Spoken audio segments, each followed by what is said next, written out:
ഇന്ന് നമ്മൾ സംസാരിക്കാൻ പോകുന്നത് ഒരു പുരുഷനോട് ഒരിക്കലും ഷെയർ ചെയ്യാൻ പാടില്ലാത്ത 5 പ്രധാനപ്പെട്ട കാര്യങ്ങളെക്കുറിച്ചാണ്.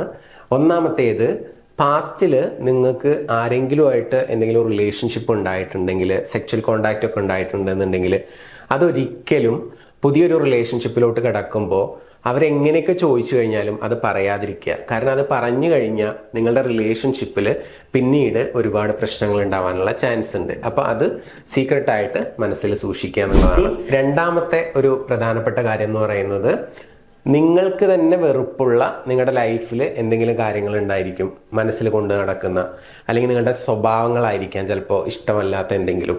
അപ്പോൾ ഇഷ്ടമല്ലാത്ത, നിങ്ങൾ ഹേറ്റ് ചെയ്യുന്ന കാര്യങ്ങൾ ഒരിക്കലും നിങ്ങൾ ഇഷ്ടപ്പെടുന്ന ആ ഒരു വ്യക്തിയോട് ഷെയർ ചെയ്യാതിരിക്കുക എന്നുള്ളതാണ്. എസ്പെഷ്യലി അതൊരു പുരുഷനാണെങ്കിൽ.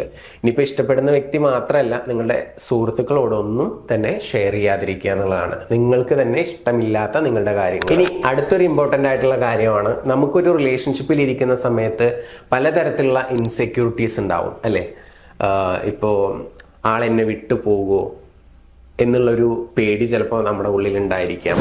അതല്ലാന്നുണ്ടെങ്കിൽ ചിലപ്പോൾ നമ്മൾ ഒത്തിരി സ്നേഹിക്കുന്ന ഒരാൾ മറ്റൊരാളോട് സംസാരിക്കുമ്പോഴേക്കും നമുക്ക് ഒരുപാട് പോസസീവ്നെസ് ഉണ്ടാവുന്നുണ്ടായിരിക്കാം. അപ്പം ഇങ്ങനെയുള്ള ഒത്തിരി ഇൻസെക്യൂരിറ്റീസ് ഉണ്ടാവും നമ്മുടെ ഉള്ളിൽ. നമ്മളിങ്ങനെ തോന്നുന്ന പല കാര്യങ്ങൾ, അത്തരം കാര്യങ്ങളൊന്നും അവരോട് ഓപ്പണായിട്ട് പറയാതിരിക്കുക. നമ്മുടെ ഉള്ളിൽ അത് സീക്രട്ടായിട്ട് തന്നെ സൂക്ഷിക്കാൻ വേണ്ടിയിട്ട് ട്രൈ ചെയ്യുക. കാരണം അതൊക്കെ പറയുമ്പോൾ ചിലപ്പോൾ പിന്നീട് പ്രശ്നങ്ങൾ ഉണ്ടാവാനുള്ള ചാൻസ് ഉണ്ട്. നേരെ മറിച്ച് ഓപ്പോസിറ്റ് നിൽക്കുന്ന പാർട്ട്ണർ അത്രയും ഫ്രണ്ട്ലി ആണെങ്കിൽ ഈ ഒരു വിഷയം പറയുന്നത് കൊണ്ട് അത്ര വലിയ പ്രശ്നം ഉണ്ടാവില്ല.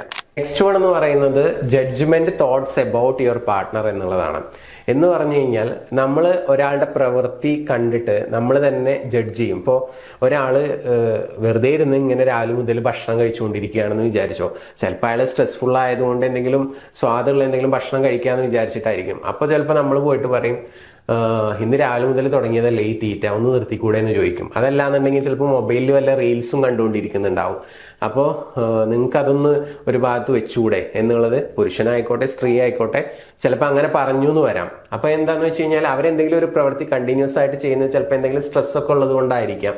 ചിലപ്പോൾ ഇങ്ങനെ ഒരു വാക്ക് പറയുമ്പോൾ നമ്മൾ ഉള്ളിൽ അവരെ ജഡ്ജ് ചെയ്യുന്ന കാര്യങ്ങൾ ഓപ്പണായിട്ട് കമ്മ്യൂണിക്കേറ്റ് ചെയ്യുമ്പോൾ ചിലപ്പോൾ അത് പിന്നീട് ആ റിലേഷൻഷിപ്പിൽ വലിയൊരു ടോപ്പിക്കായിട്ട് വീണ്ടും വീണ്ടും പ്രശ്നങ്ങൾ ഉണ്ടാവാനുള്ള ചാൻസും ഉണ്ട്. അടുത്തതായിട്ട് പറയുന്നത്, ഷെയിം സ്റ്റോറീസ് ഉണ്ടാവും.